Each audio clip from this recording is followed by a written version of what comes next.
أعوذ بالله من الشيطان الرجيم بسم الله الرحمن الرحيم الحمد لله رب العالمين والعاقبة للمتقين ولا عدوان إلا على الظالمين والصلاة والسلام الأتمان الأكملان على حبيبنا المصطفى ورسولنا المجتبى سيدنا ومولانا محمد وعلى آله وصحبه ومن تبعه ونصره وواله وقال رب اشرح لي صدري ويسر لي أمري واحلل عقدة من لساني يفقه قولي سبحانك لا علم لنا إلا ما علمتنا إنك أنت العليم الحكيم ولا حول ولا قوة إلا بالله العلي العظيم وبعد. Datuk Nazir, Tuan-Tuan Imam, Tuan-Tuan Bilal, Muslimin, Muslimat, Hadirin, Hadirat, Hafizakumullah. Assalamualaikum warahmatullahi wabarakatuh. Alhamdulillah, puji dan syukur sama-sama kita panjatkan kehadrat Allah Subhanahu wa taala kerana dengan limpah kurnia, taufik dan hidayahnya memungkinkan pertemuan kita pada pagi ini. Dan insyaAllah kita akan teruskan bacaan kitab Aqidatun Najin. Dan kita masih lagi pada perbahasan berkenaan dengan sifat wajib yang pertama. Sifat wajib bagi Allah Ta'ala yang pertamanya sifat al-wujud ataupun kita sebut sebagai wujud, bahasa kita juga maknanya ada. Dan perbahasannya wujud Allah Subhanahu Wa Ta'ala itu tidak disebabkan oleh sesuatu. Wujudnya tidak ada permulaan, wujudnya juga tidak ada pengakhiran, wujudnya tidak sama dengan apa-apa yang lain daripadanya, kerana wujud Allah itu wujud yang bersifat qadim, manakala yang lain bersifat dengan sifat yang hadis. Sambungannya, qala al-muallif rahimahullah wa nafa'ana bi'ulumihi fid darain amin.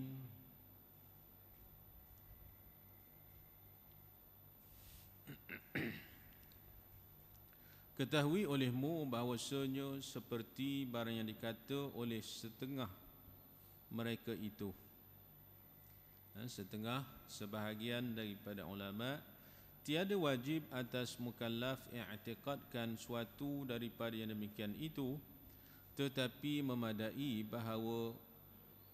bahawa ia i'tiqadkan bahawasanya Allah Ta'ala itu mawjud. Dan tiada wajib diiktikadkan bahawa wujud itu ain mawjud ataupun bukan ain mawjud, kerana bahawasa ini daripada barang yang ikhtilaf ulama padanya. Jadi dalam perbincangan ilmu tauhid, ilmu usuluddin, juga ada yang disebut sebagai usul, asal ataupun asas, ataupun disebut dengan bahagian yang keduanya disebut sebagai furu' ataupun perkara cabangan. Maknanya pada perbincangan ini, pada perkara cabangan, perkara yang furu' ada ikhtilaf, ada perselisihan, maka itu tidak ada masalahnya. Tak ada masalah pada yang diperselisihkan. Dan kecenderungan berbahas dari sudut adakah wujud Allah itu ain mawjud ataupun bukan ain mawjud. Ini penggunaan kalimah, terminologi yang kalau boleh bercakap ni nampak macam hebat lah.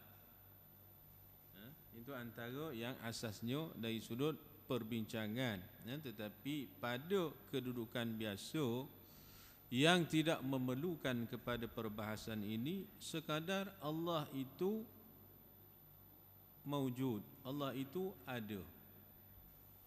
Kalau tidak ada apa-apa kekeliruan, setakat itu sudah memadai. Dari sudut tanggungjawab fardu ainnya.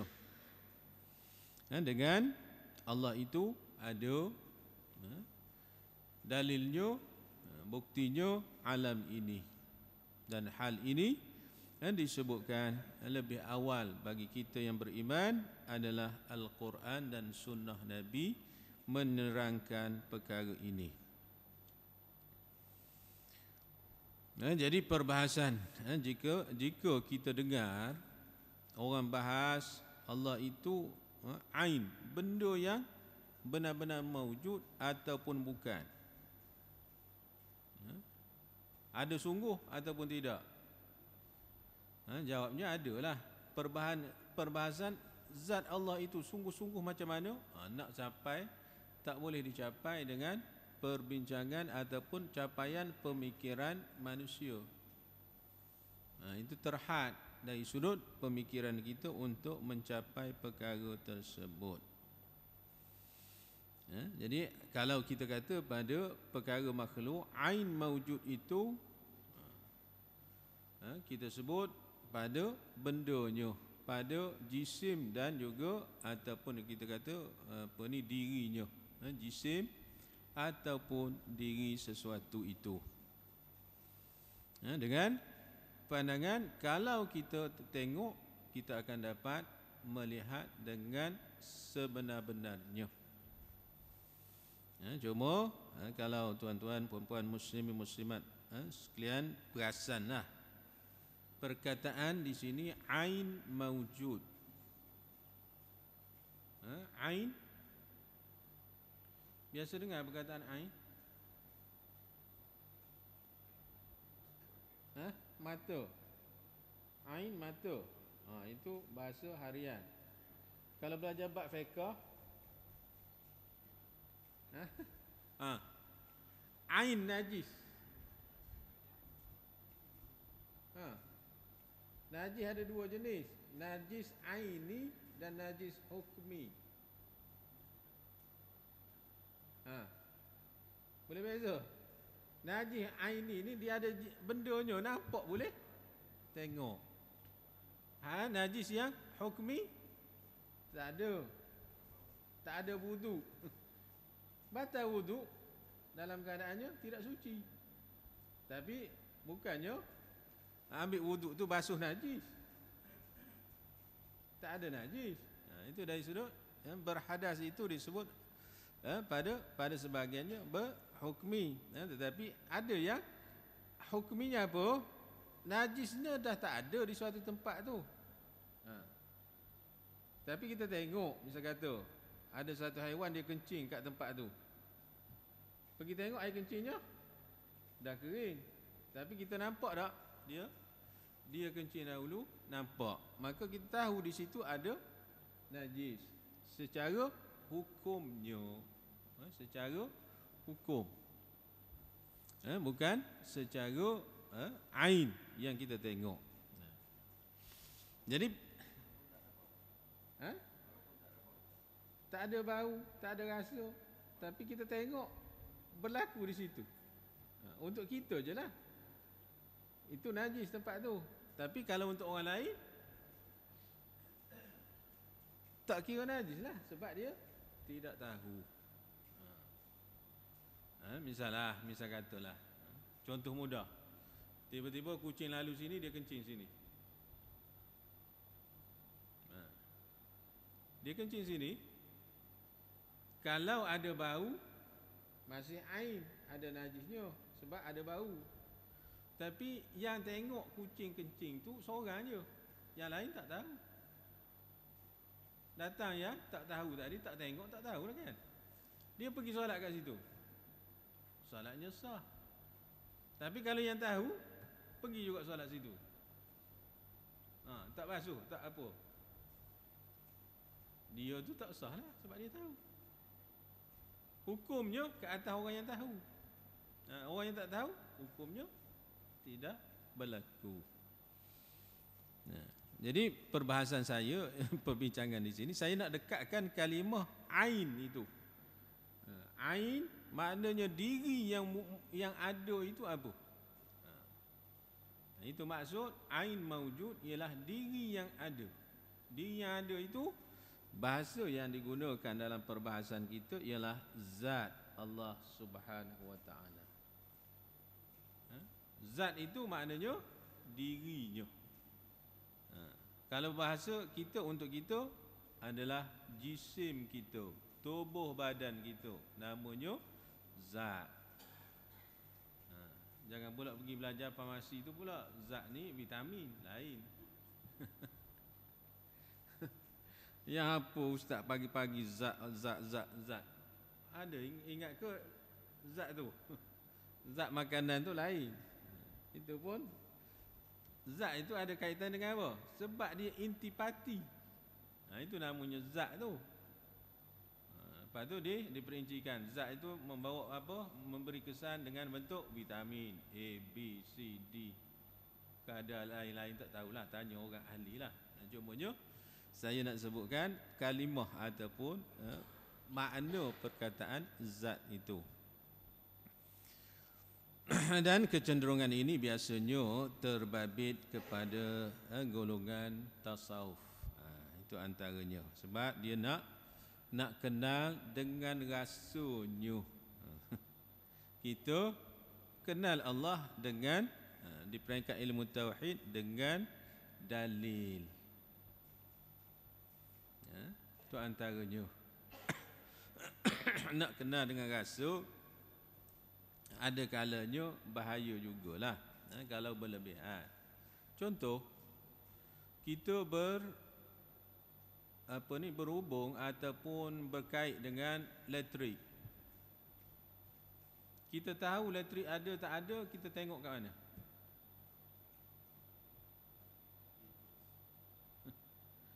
Kalau incoming pakai meter kan. Tapi kita berurusan dengan elektrik ini hanya pada switchnya. Betul? Kalau switchnya on, walaupun switch orang pasang terbalik, kita pergi sentuh tak tempat yang boleh jadi short? Kita tak akan bantah. Ini mungkin tukang apa? Technician pasang terbalik switch ni. Patutnya tak ada elektrik. Tapi kita pergi tengok switch tu nampak kedudukannya on, kita tak akan sentuh. Sebab apa? Akan berlaku shortage. Akan berlaku apa? Kalau kita pergi sentuh jadi apa? Short circuit tu. Kita akan kata akan mudarat. Tapi ada orang yang nak berurusan, kalau nak tahu sungguh-sungguh, kita sentuh. Kita pergi sentuh.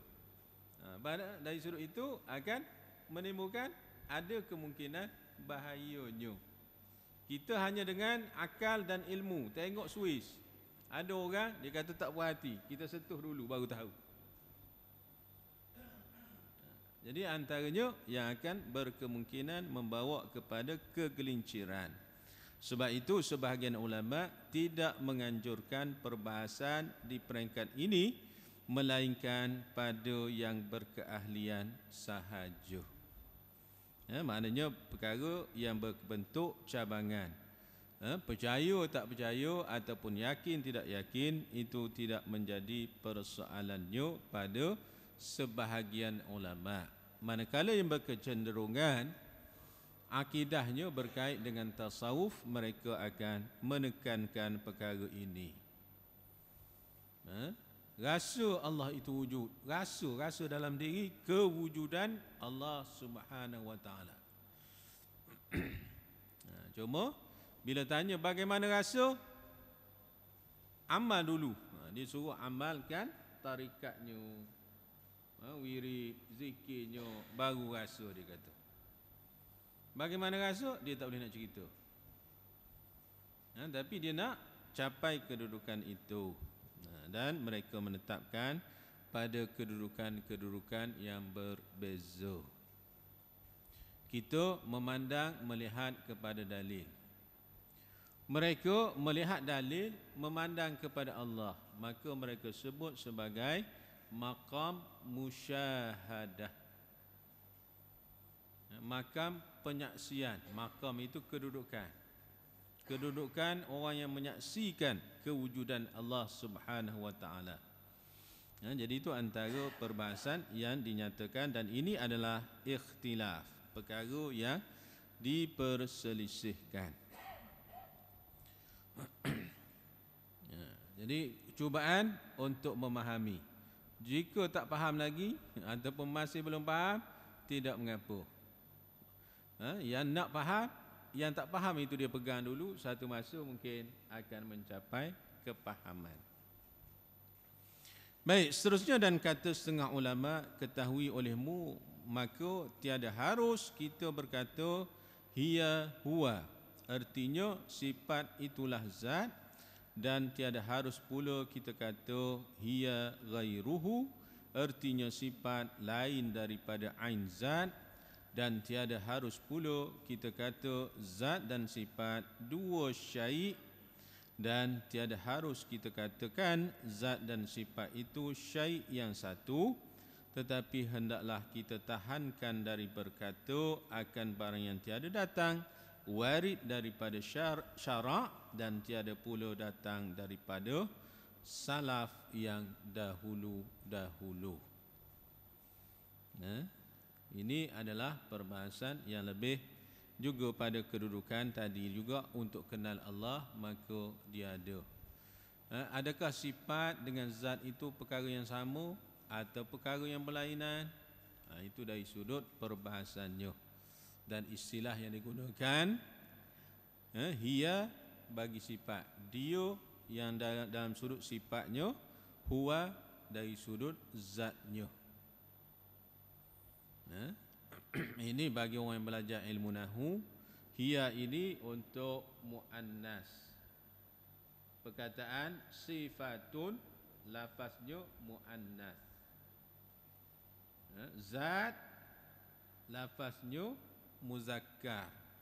Maka dia ambil ganti nama hiya untuk muannas dan huwa untuk muzakkar. Maknanya dia. Hiya, dia perempuan. Kalau guna harian lah, hiya ini untuk dia perempuan, huwa dia lelaki. Itu dari sudut bahasa komunikasi harian. Jadi huwa merujuk kepada zat diri Allah, dan hiya merujuk kepada sifat-sifatnya. Jadi dia kata tidak harus berkata sifat itu adalah zat. Itu ya disebut dari sudut perbahasannya. Dan tidak harus pula dikata sifat itu bukan zat dan sifat itu lain daripada zat. Jadi perbahasan, adakah sifat dengan zat ni perkara yang bersamaan, bersekali ataupun berasingan? Jawapan mudah, tak payah bincang. Tapi ada ya, tak bincang tak puas hati. Nak bincang juga, bincanglah. Tapi keputusannya tak ada keputusan, tak boleh dimuktamadkan. Kenapa? Tiada datang warid daripada syarak. Tak ada ketetapan dari sudut hukumnya. Syarak tidak menjelaskan. Cuma perbahasan semata-mata. Maka orang yang salaf dahulu-dahulu, orang terdahulu pula juga tidak menyatakan perkara tersebut. Perbahasan ada, tidak ada keputusan. Kalau minit mesyuarat, KIV lah. Kan? Duk bincang-bincang, keputusannya tangguh. Tak ada apa-apa keputusan. Sebab tidak ada bukti yang jelas daripada syarak, daripada Quran, daripada sunnah, dan juga daripada salafus salih. Seterusnya, dan katanya di dalam kitab Nawadirul Usul, setengah daripada barang yang tiada memberi faedah dituntut akan kaifiat sifat Allah Ta'ala dan ta'aluk sifatnya, dan berbilang-bilang dan bersuatunya, dan adakah sifat itu ain zat atau lainnya, kerana bahawasanya yang demikian itu tiada menyuruh dengan dia oleh syarak, dan diam segala sahabat daripada membicarakan dia. Jadi dalam perbahasan ilmu usuluddin juga ada dibataskan, dilimitkan, dihadkan oleh para ulama. Dia kata tak ada faedah pada perbahasan-perbahasan yang dianggap sebahagiannya sebagai perbahasan ilmu tinggi. Kalau yang boleh pakai istilah-istilah tadi, ain maujud, hiya huwa, ain zat, boleh bincang begitu, orang dengar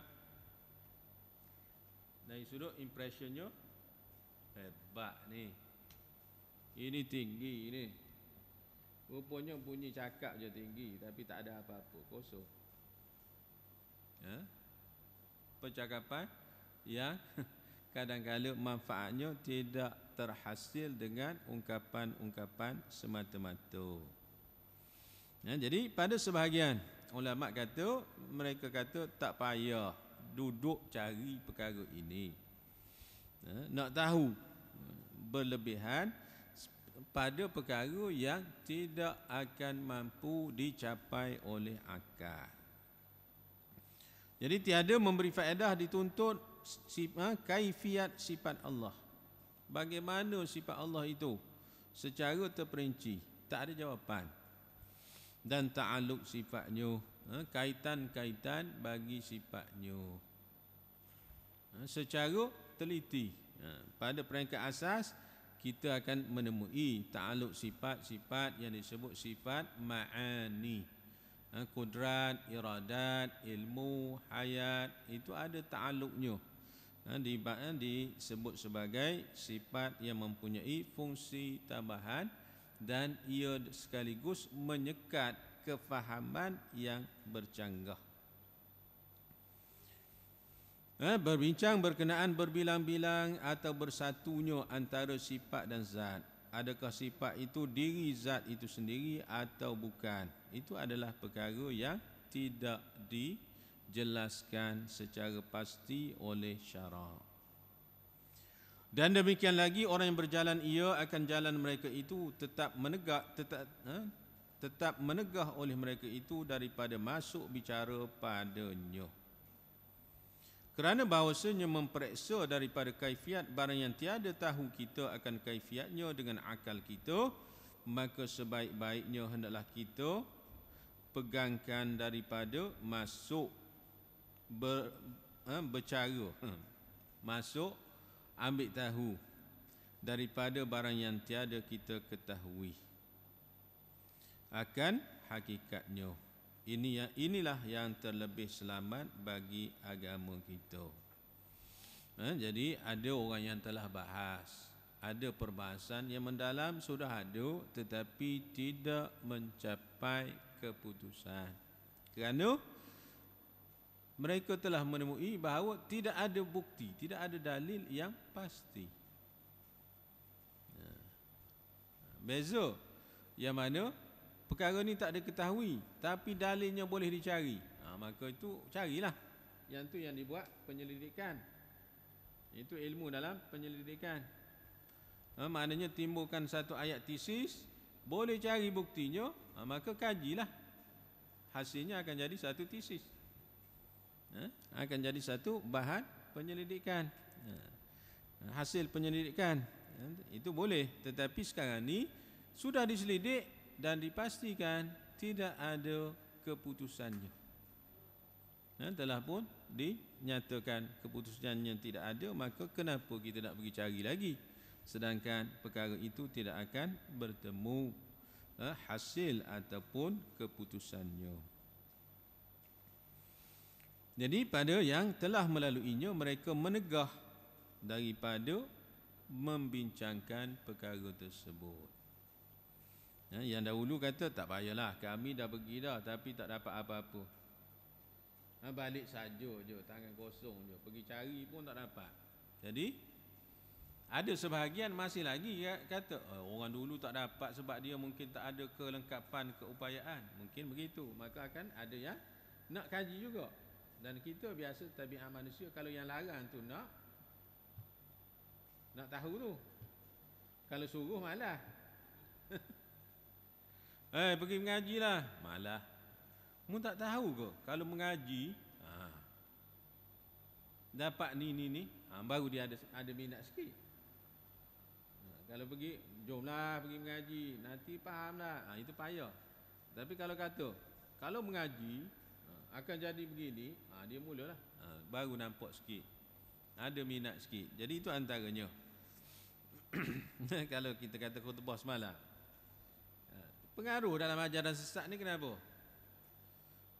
Sebabnya nak tahu. Sebab orang tak bagi tahu secara terbuka.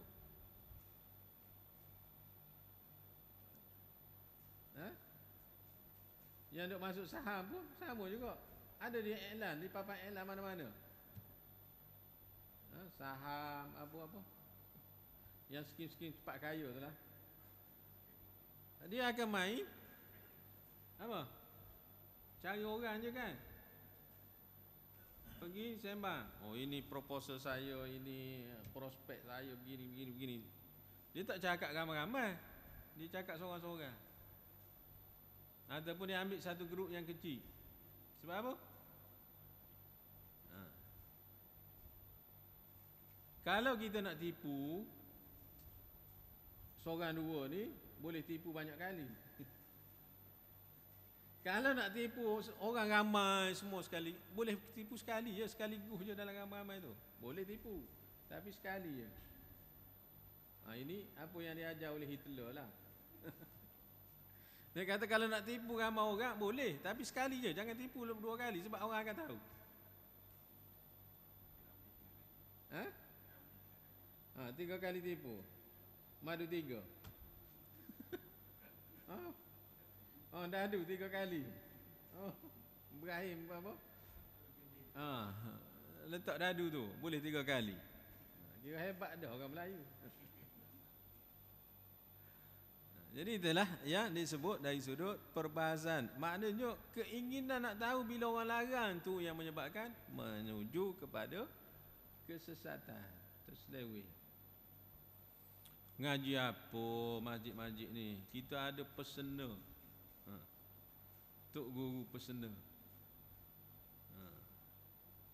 Sebab saya tengok payah kalau nak ngaji ajaran sesat ni, dia tak mengajar lepas-lepas maghrib, lepas-lepas subuh, tak ada. Ngajar apa? Pukul 2 pagi. Lagi payah. Tapi orang yang berkehendak tu bila payah, mesti ada sesuatu ni sebab nak mengaji pun payah ni. Jadi itu akan jadi tarikan secara apa? Secara apa? Berlawanan lah. Maknanya asalnya dia buat tu payah, patutnya orang tak pergi, tapi tiba-tiba orang pergi. Sebab payah tu. Itu yang menyebabkan pengaruhnya berjalan, berlaku secara berterusan. Dan falsafah yang sesat tadi, ajarannya prinsip dia sama je. Prinsip sama je yang membawa kesesatan itu. Jadi pada perbahasan-perbahasan ini, kalau kita dengar, sedap dengarlah hakikat. Nak mencari hakikat. Tetapi apakah yang didefinisikan sebagai hakikat itu? Itu yang kita kena pastikan. Sebab itu dalam perbahasan ilmu, hakikat dalam sesuatu ilmu itu telah pun dihadkan, dilimitkan, dibataskan kepada definisinya. Itu antaranya yang sepatutnya kita dalami. Tapi ada yang menggunakan istilah hakikat ini pada perkara yang tidak pasti dan tidak tahu dari sudut definisinya. Dalam mengambil istilah-istilah yang membawa kepada penyelewengan.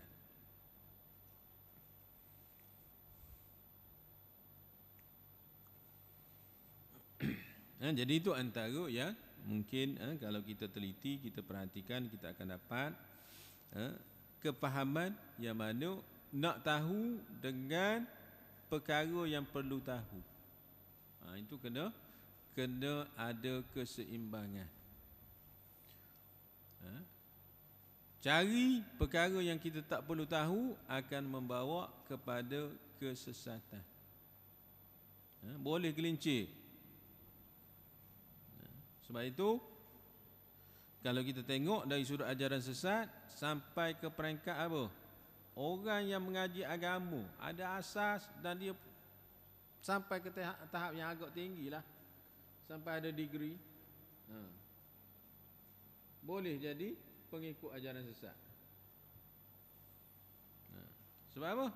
Sebab tadi dia mencari perkara yang tidak perlu dia cari. Dia dapat perkara yang merugikan pada akhirnya. Jadi niat dari sudut ilmu juga kena pastikan dakwaan-dakwaan yang berlegal lah. Dakwaan yang berlegal, misal kata kita tak pakai dah perkataan-perkataan ulama, kita pakai Quran Sunnah je. Apa ni? Orang kata Quran Sunnah, awak jawab Imam Malik, Imam Abu Hanifah. Kenapa? Nampak macam sekilahnya logik. Pasal apa nak pakai kata-kata Imam Syafi'i sedangkan Al-Quran ada, Sunnah Nabi ada? Quran dan Sunnah tak mungkin salah, tak akan tersalah.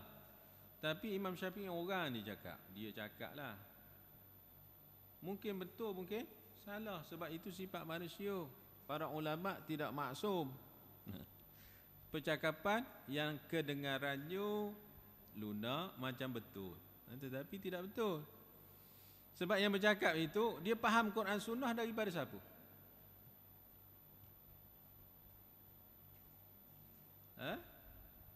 Dia faham Sunnah, Quran dengan Sunnah daripada siapa? Mesti melalui orang yang mengajar dia juga. Yang mengajar tu orang, bukannya Quran Sunnah ajar orang direct. Yang tadabbur lah, bukannya salah, tetapi yang meneliti terjemahan. Wa'bud rabbaka hatta ya'tiyakal yaqin.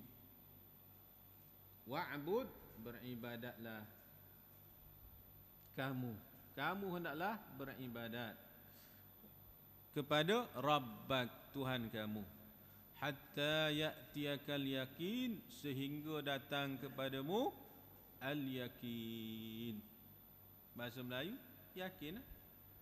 Sembahlah Allah sehingga datang kepadamu keyakinan. Terjemahan ayat betul. Ayat Quran tak dipertikaikan, memang sahih. Terjemah betul. Tapi fahamnya, beribadahlah kepada Allah sehingga yakin.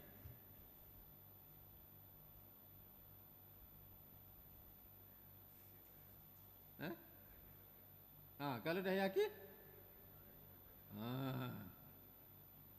solat ni bagi orang gendoh je. Yang belum yakin solat lah. Kami tak payah solat dah sebab kami dah yakin. Maka untuk justifikasi dia kata, keyakinan ini ada peringkatnya. Peringkat kulit macam orang awam biasa. Peringkat tinggi, peringkat isinya. Dah tak perlu buat amalan-amalan biasa.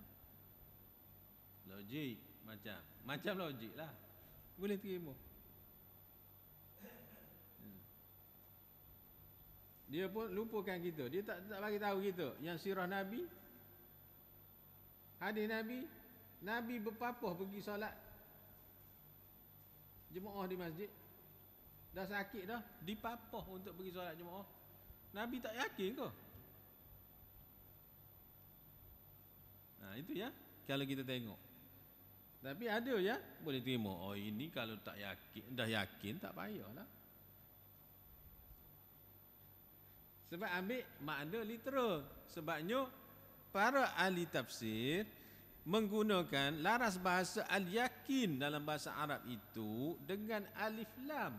Al-yaqin merujuk kepada sesuatu yang tersirat. Yang yakin sungguh-sungguh ni bila? Bila kita capai yakin? Orang yang mencapai darjat keyakinan sebenar ialah semasa al-maut, ketika dia mati. Sebab apa? Quran tak pernah sebut ahli neraka kata kami dulu tak bersalah. Carilah dalam Quran.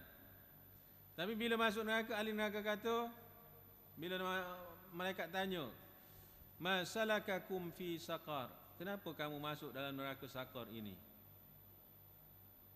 Ahlinya tak jawab, kami masuk ni saja-saja, tak ada. Dia tahu kesalahan dia. Lam naku minal musallin. Dulu kami ni tak masuk dalam kalangan yang solat. Dia tahu salah. Dia dah tidak memutarbelikkan masalah itu ataupun keadaan itu. Maknanya dia jawab benar. Dulunya kami tak tidak melakukan perintah, iaitu solat. Jadi itu antaranya yang kita kata bukanlah salah pada perbuatan umum, tetapi ada yang mengambil kesempatan dengan kalimah-kalimah perkataan tertentu yang kadang-kala boleh membawa kepada kerugian. Itu antaranya yang disebut sebagai penyelewengan.